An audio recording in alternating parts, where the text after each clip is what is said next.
Hi there, and welcome to Military Histories, a podcast from York Army Museum. Each week we share an interview from the Royal Dragoon Guards audio archive. Throughout June we will be sharing interviews with World War II veterans.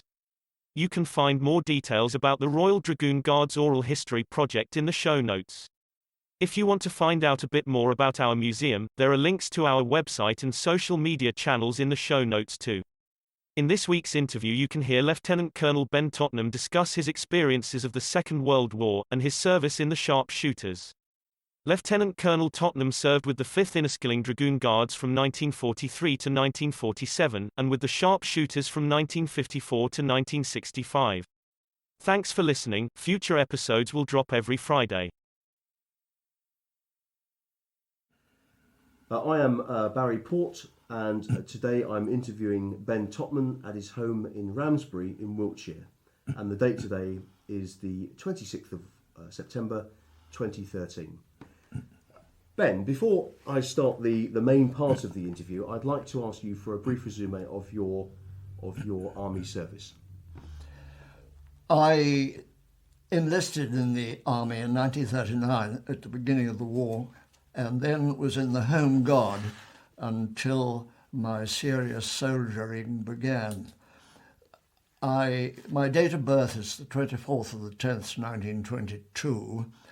My service in the Skins was from May 1943 to December 1946, and in the sharpshooters later, after the war, in the sharpshooters from 1954 to 1965, when I commanded the regiment as a lieutenant colonel.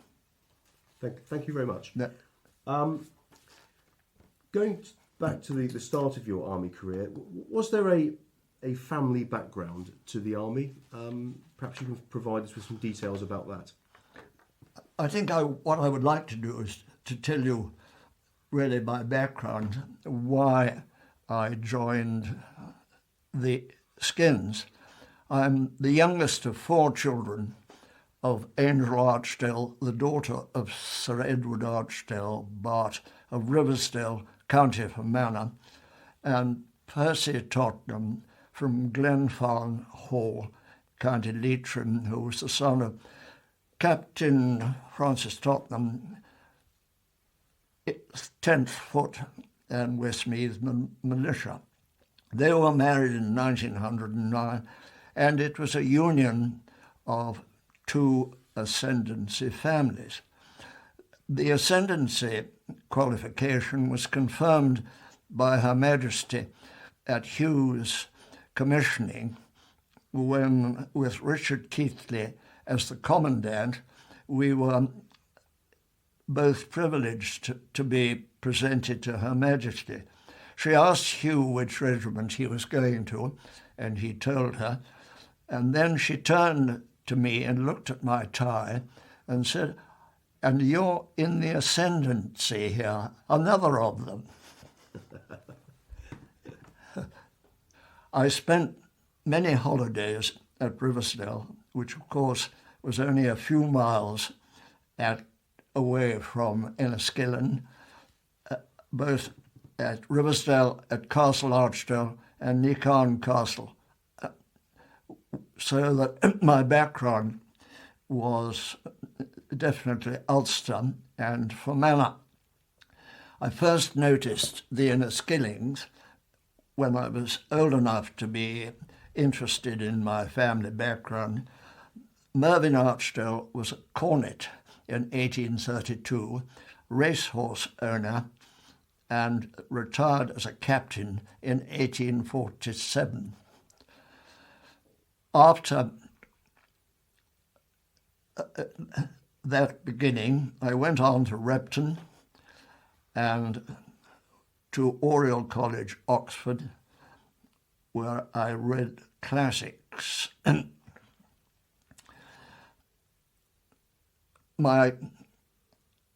All Oxford arrivals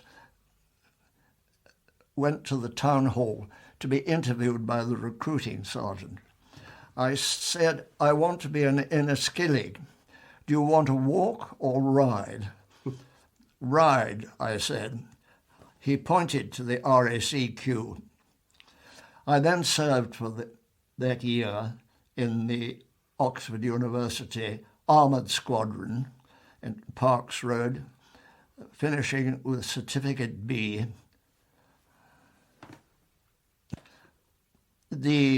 I finished in July 42 when we went to Blacktown pre-Octu. That was a bit of a shock to the young gentleman who'd spent the year in the comfort of Oxford or Cambridge. Lord Romilly, a Coldstream guardsman, was in charge of the turnout. When he first saw our barrack room, he said it was filthy and would come back in a week's time.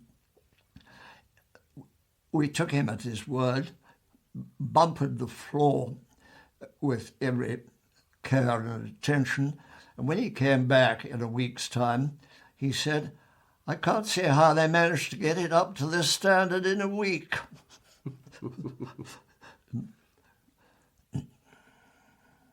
A typical Coldstream. He was a Coldstream. Yeah. From there I went to Sandhurst, RAC Octu, which was an extremely effective course, remembering that during that period it was entirely directed to bringing RAC candidates of young officers up to standard. It was a 6-month course, 4 weeks each, a square, driving and maintenance, gunnery, wireless 6 weeks, including Morse, and tactics 6 weeks, making up 6 months in all. I passed out in 1943, being awarded the belt for the best cadet. I should not forget at the end the glorious Irish Guards Sergeant Major Tommy McCart, who was coming to the Yorktown Gate, which was open in those days, and a cadet. Tommy was, of course, dressed in his long grey dress coat, and of course he had a hat with the green band. And a cadet gave me a salute. I threw him up a flip of my finger, just like the adjutant.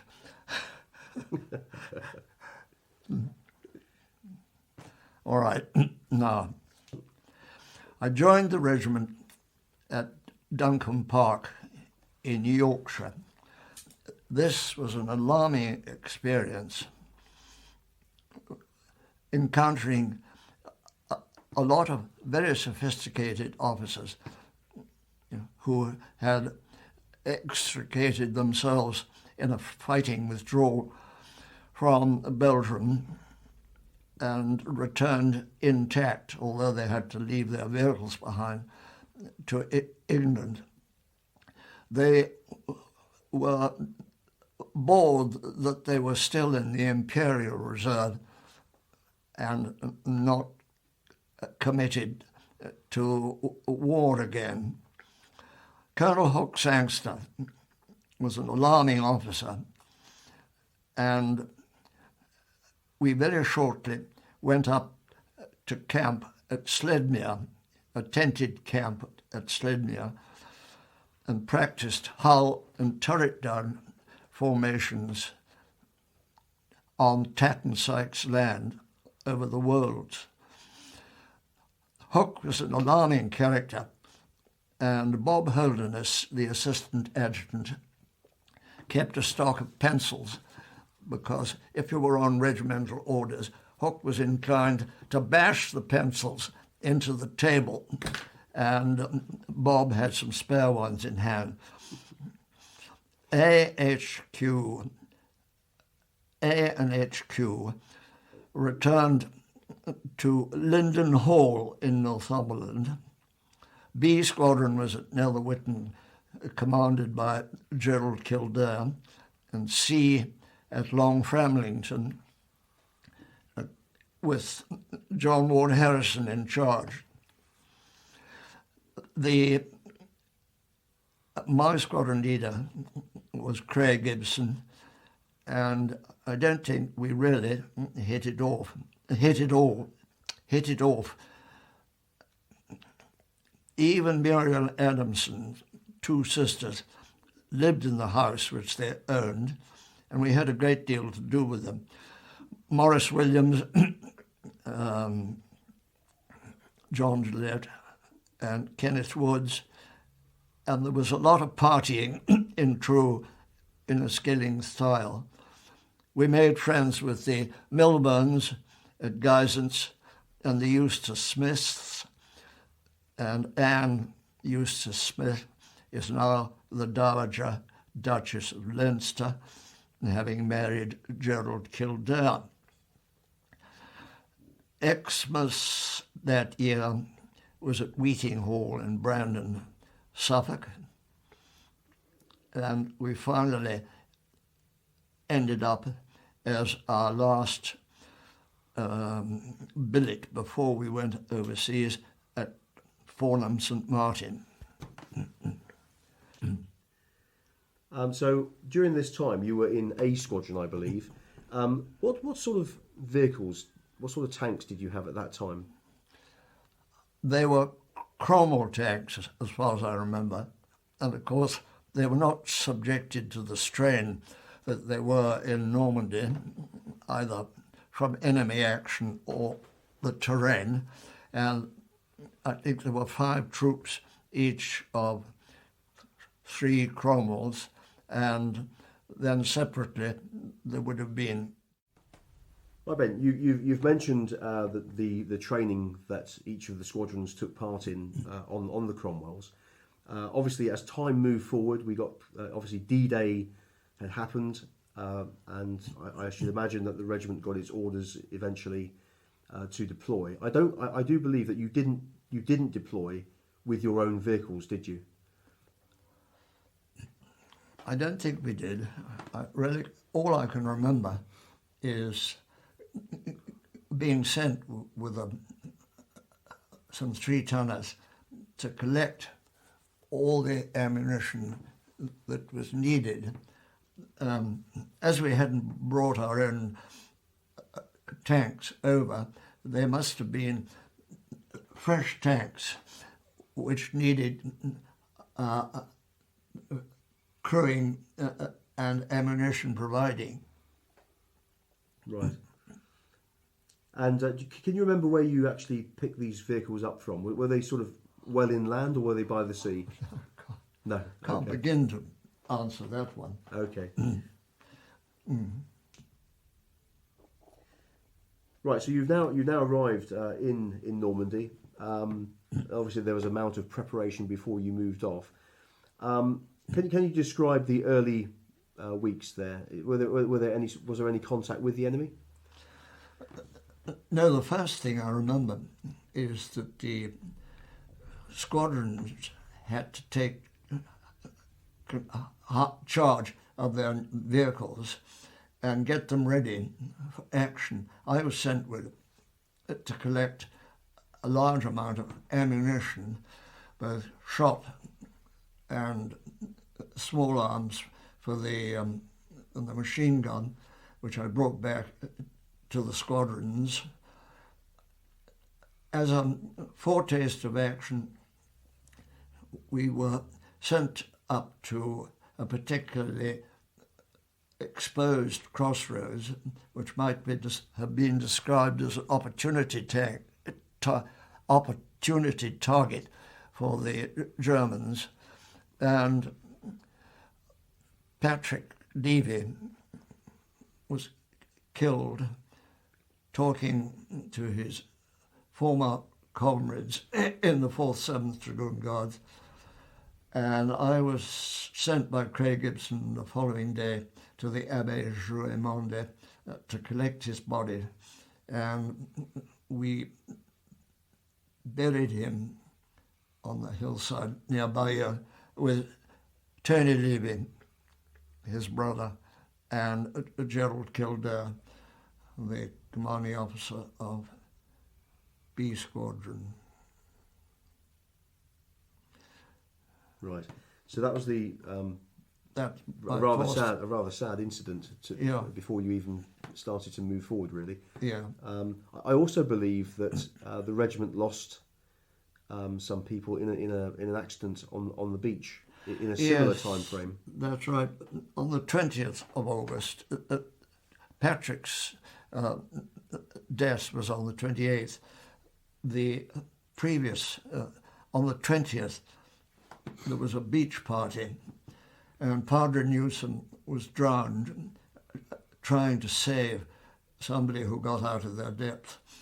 So there were two tragedies, both of which were unexpected, before the regiment was even in action. Dead cattle, cows and horses, and the stench of the dead livestock, and then the battle for Montpinçon, dust and extreme heat. Once we got into action, the drill was to, at nights, to dig a hole under the tank, because if you didn't do that, anti-personnel bombs would be dropped, and if you were outside, you would be at risk of fragments. The rations came up at about 2 o'clock with petrol, and one stood to ready to move at about 4 o'clock, because of course we were at the shortest period of the year when the night was extremely short. We left the Chateau de Grosveron, I think on August the 31st, for the long drive to the northeast towards Lisieux, and we crossed the Seine at Saint-Pierre-du-Vauvray. At Lisieux, I remember being sent as an LO to the 51st Highland Division, and I had dinner with the commanding officer and the adjutant, and when I had a bed for the night, it was in a stable with some very strongly smelling straw. But in the middle of the night, Byrne, my driver, knocked on the door and said, "Can I come and sleep on your floor, sir? The cook is after me with a knife." I was not surprised, as Byrne was rather a good-looking boy. I think that was the call. I think that was the trouble. Now it's Ghent, isn't it? It's the next thing. September. All right. Yeah. Okay, good. That's good. The regiment was directed towards Ghent, and I succeeded in finding a bridge at Veteran over the river. It was one of those curious wooden structures which was held aloft by chains, some local resistance helped us to lower the bridge so it was viable for tanks. And we used the Gunner RH-8 tank behind us to pass the word back to Sunray that the bridge was viable. RHQ, or rather Recce, yes, Recce and RHQ went on and spent the night at the Chateau de Destelbergen, several miles further on. And in the middle of dinner, where champagne and all things pleasant flourished, Charles de Cellier de Moraville, who had served in the Premier Guide, a Belgian regiment, came through the French windows. And from then on, he was attached to the regiment and later commissioned. He was a brilliant source of information about all activities in the area. My next recollection is of the liberation of Hertogenbosch around the 20th of October. The 53rd Welsh Division was the main attacking force with the regiment in support. The Recce was involved before the attack, turn and turn about with first tanks in the area of Newlands and Aden.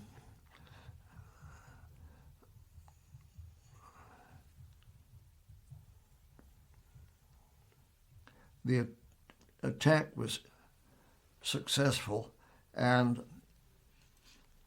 we have been back to Hertogenbosch at the 75th anniversary of the liberation for a magnificent reception by the Dutch, and that was our last association visit to the battle area. But it is worth recording how generously we were entertained by the Dutch on our last visit. Right. Christmas came up next at Munstergelien, where a regimental review was organised by Peter and me.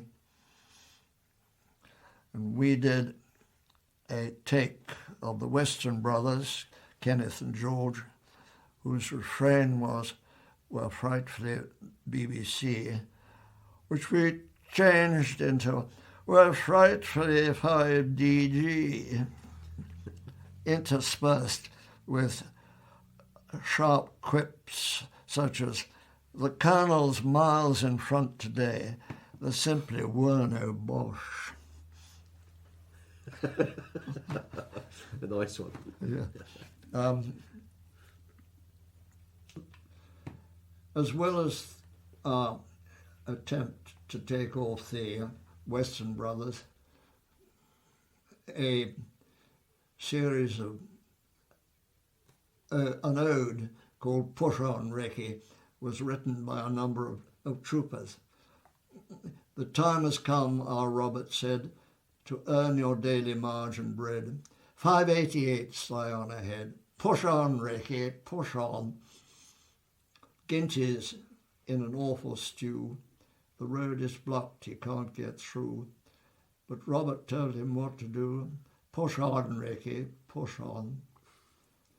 Swanning down the road, our Ben said, "Open order, march," and then, proceeding to inspect his men, "Push on, Recce, push on."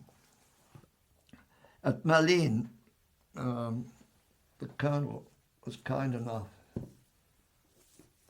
to write to General Evans mentioning Jack Bissell and myself as doing well in Recce, so at least I got a mention. Always nice. Yeah. I think I've read that letter. That letter's published in one of the regimental history books, I think. Yeah. Which was I can't remember which one. It might have been Tracks in the Europe. ode. Yeah. No, the letter that was written about you to General Evans. Oh, that, yes, that's Yeah. in Change and Challenge. I Yes, think. it is. Yeah, I remember now. Yeah, it's in here. Yes. No, that's something I wanted to show you. That was That's right. 56. So always nice to get a mention. Yeah. Just to make sure I got this right, Ben, in my own mind, when did you actually transfer to Recce? When did that actually happen? Well, it must have been must have been in August, because come high Libya and must have been the middle of August. Right. Yeah. Right. Was that a welcome move? To move from a tank squadron to yeah, I think so. Recce? Yeah. Mm. Right. Now, I wonder if You're on. at some point when the regiment was out of the line, I asked Tadpole Bridgewater, the second in command, if I could have 4 days leave to go and see my sister, who was married to a Frenchman and spent the war in Paris. He said yes, perhaps reluctantly, but I organised the billets for a red cap in Amiens, and then he lent me a dispatch rider who I travelled on pillion on his motorbike to Paris and arrived successfully. Saw an American patrol, and he said, "You're not supposed to be here." I said, "No, but can you take me to the Avenue Mozart and the Boulevard Jasmin?" Yes, so he did.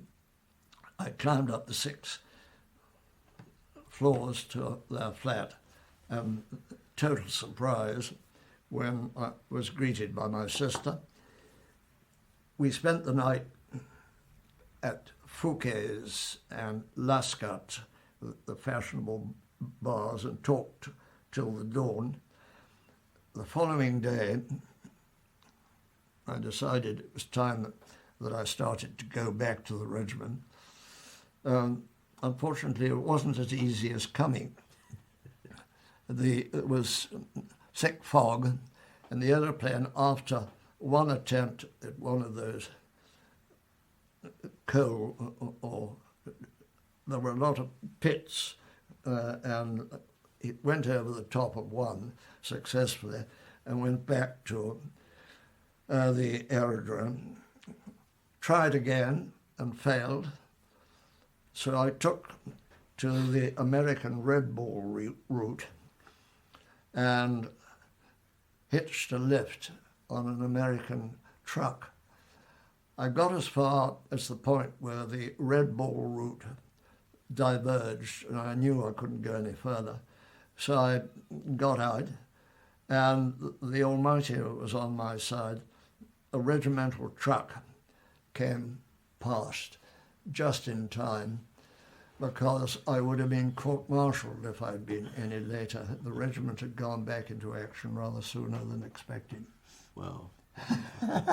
Did you get that? I did, yes. And clearly the second in command had total faith in you as a young man. He was cross. He was cross, yeah. No, that's a wonderful story, and what a great thing to happen, actually, to be able to visit your sister. Yeah, exactly. Under those conditions. Yeah, just let's see what have we done. Right, we've done. At some point, I think it was at a Poitrin, Robert sent for me and said, "You are to go as a liaison officer to brigade I wept, literally, and said, "I don't want to go." He tactfully said, "The colonel only sends the best." So I was mollified. But it was a totally different world. Huge column of vehicles. I'd never seen so many. Everybody, even down to the captain in charge of signals. And it was a sort of caravan sarai at nights when they harboured. The brigade commander was Tony Wingfield. Brigade Major Toby Farnell Watson, the signals Pat Fitzgerald. The other LOs were Ian Forbes-Leith and Gerald Lascelles, and there would be plenty of cries from brigade, "Have you seen Blood Royal lately?" It was a bitterly cold winter, and my task with others was to man the brigade link or to take orders in the middle of the night to the commanding officers of the 1st Tanks or the 8th Hussars or the Skins. I would reach the regimental area, tap on the top of the white scout car where Teddy Swettenham would be sleeping, and amazingly enough, he woke up at once. I would give him his orders and return to brigade headquarters. How did you travel? I mean, what was your... in my Daimler Dingo. Right, okay. Yeah. The war correspondent of the Sunday Times, one R.W. Thompson, picked up some good stories while he was at work, and got one about me on the 18th of March, which apparently was published in the London papers, of how I had captured Raesfelt by accident. And the way he reported this was thus: I had come up from Erla, where the 6th Airborne were coming in, and come on straight up the road to Raesfelt. And I was quoted as saying, "I thought brigade might be there. The place seemed absolutely deserted. You know, that kind of eerie vacuum feeling a place has before it's actually taken." Driver Dominic Heffernan of Dorking confirmed the eerie, but is fairly used to this kind of swanning. They had both seen some groups of Germans packing up in the fields. Then suddenly they realized that Raesfelt hadn't yet been captured. We advised brigade over the air and met the recce unit feeding their way up the road. Right. I was sent from brigade to take the surrender at the bottom end of the Kiel Canal at Brunsbüttel-Koch of 2,000 Germans under the command of Major General Wittkopf. Dickie Brett Smith and Dick McAdam of the 11th Hussars were with me, but as the senior regiment, I took command. We marched up to this German general, saluted smartly, and then said, "You will meet us in the Burgomaster's office tomorrow morning." There we met. We had an interpreter with us. There we met, and orders were given. The general's second in command saluted with a Nazi salute, which we shouted, "No, not that, salute properly." and we left the burgomaster to organise the accommodation of 2,000 Germans, having taken the surrender. I went to the naval dockyard and took the surrender from Captain José Haya and his next in command, Fregattenkapitän Freiherr von Egensburg. I collected all the guns and binoculars, and he gave me his own binoculars, not exactly as a gift, but separate from all the rest of the surrendered articles. Right. Mm-hmm. Right. So after the surrender of the Germans, where did the regiment finally end up? I take it the next period was when we were in Itzehoe, where there were adjacent barracks with the 8th Hussars in one and the regiment in the other. And we had a separate mess, and that was where those who rode had started to keep horses. And it was a preparation for a later period after we'd moved, when we took over a German riding school, and the young officers were taught to ride if they didn't already know. And I remember very well the commands: quit your stirrups, ride trot, circle right and rejoin the rear of the ride.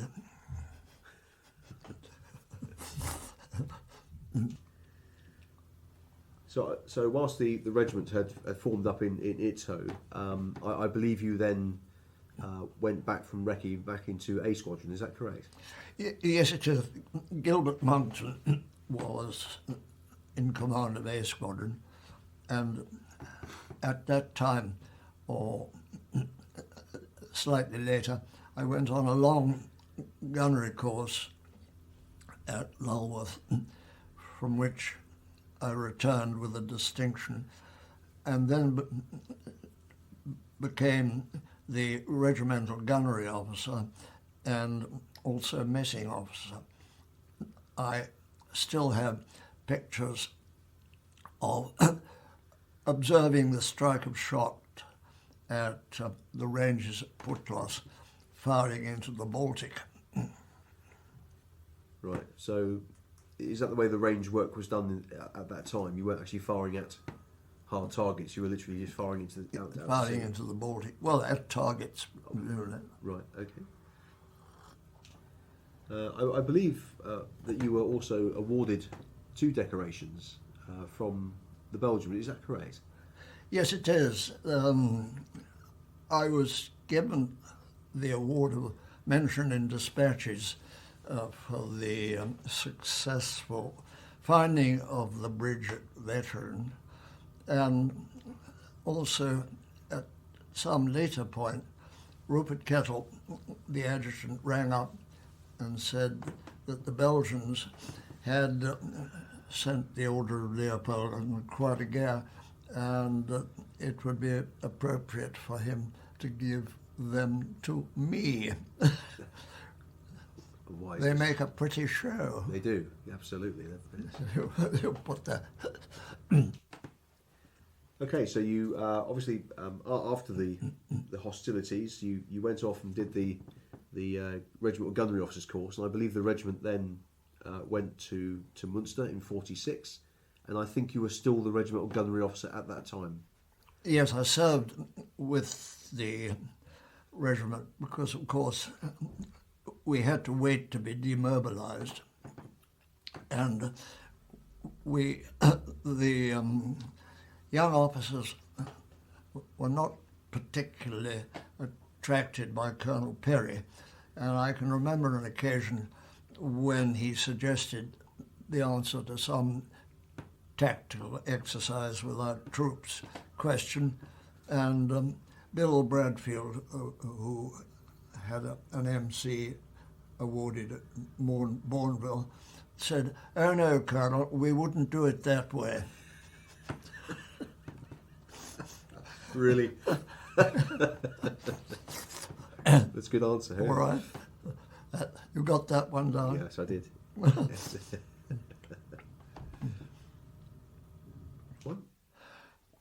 You asked me if I would give you a resume of my service in the sharpshooters.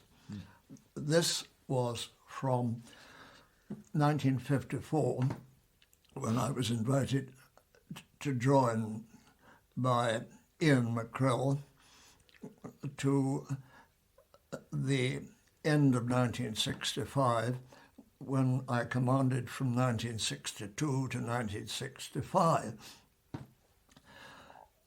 While the Skins were fighting a withdrawal from Belgium, the sharpshooters were later in attacking mode at the battles of El Gobi against the Italians and at Alamein and Alamein El Helfa against the Germans.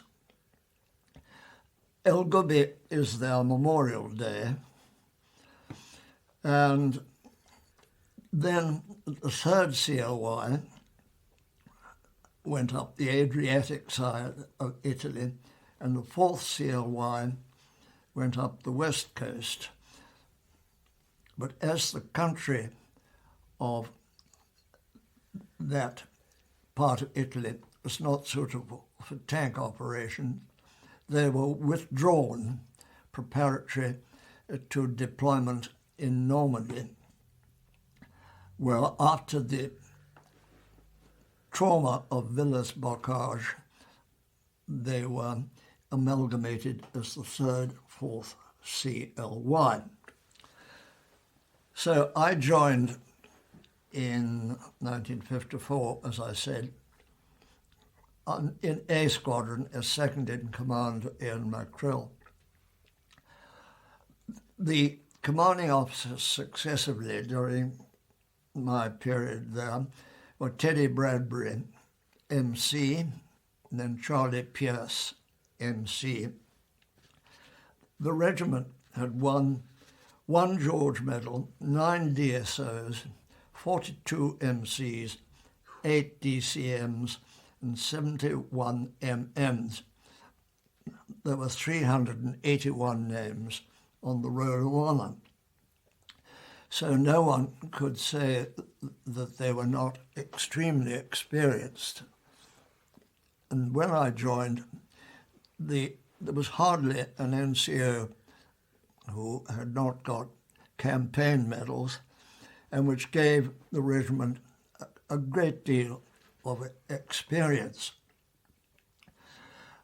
During 1955, we took part in the exercise London Pride, when a complete division was launched on the English countryside.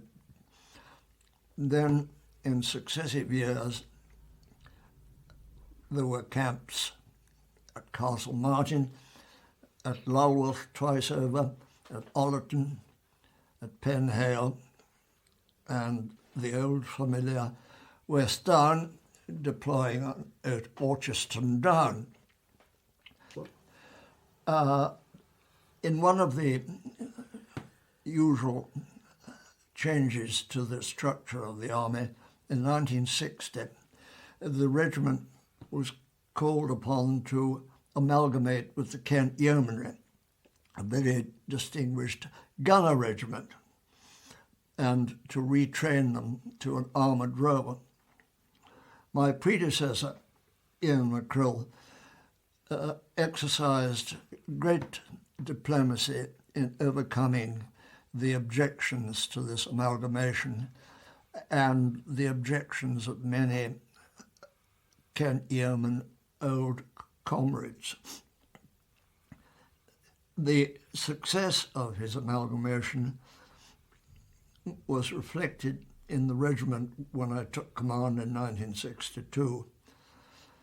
Early in 1963, we had a weekend of preparation for the Guidon, and the actual ceremony took place in July 1963, when Princess Alex was received by the great and the good at Maidstone.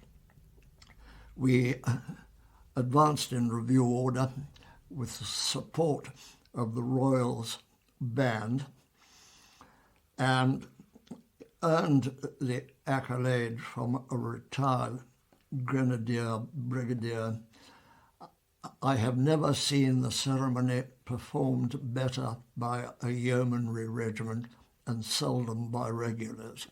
Oh, nice. In 1964, I've got a picture of John Ward Harrison as BRAC for dinner when we were at Shrewton, and the honorary colonels under whom I served were Arthur Onslow, the Earl of Onslow, 56 to 61, John Abergavenny, the Marquis, who I had known as G1 of 7th Armoured Division in Normandy, and Pip Roberts, who we know well, and he was BRAC.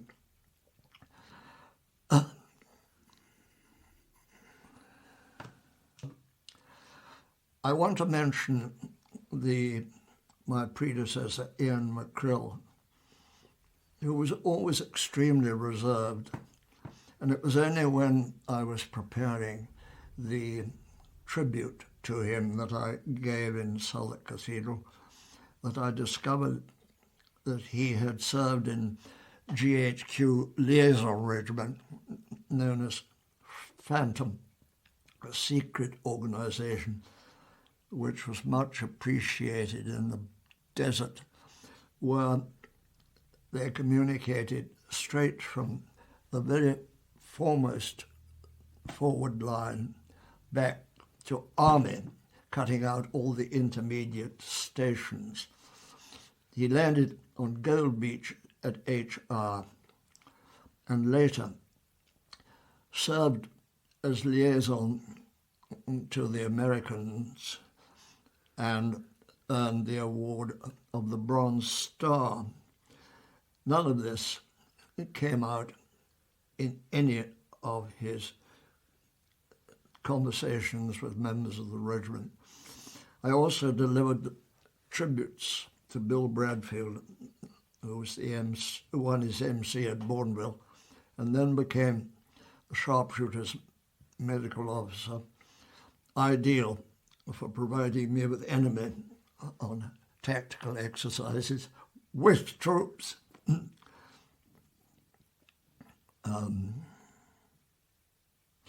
The regiment,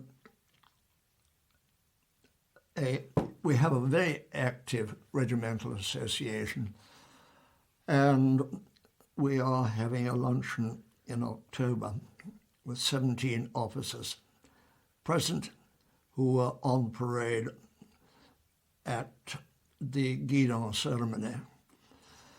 50 years this year, and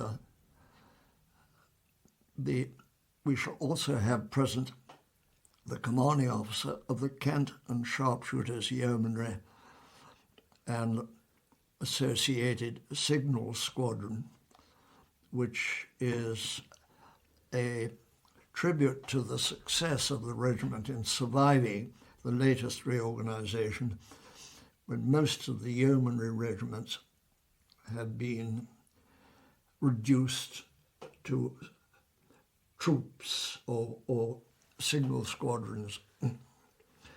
I would conclude by saying that the yeomanry is in my blood, because my great-great-grandfather, Thomas Grimston, raised the Grimston Hussars in Yorkshire in 1794 in face of the French threat, and this later became the East Riding Yeomanry.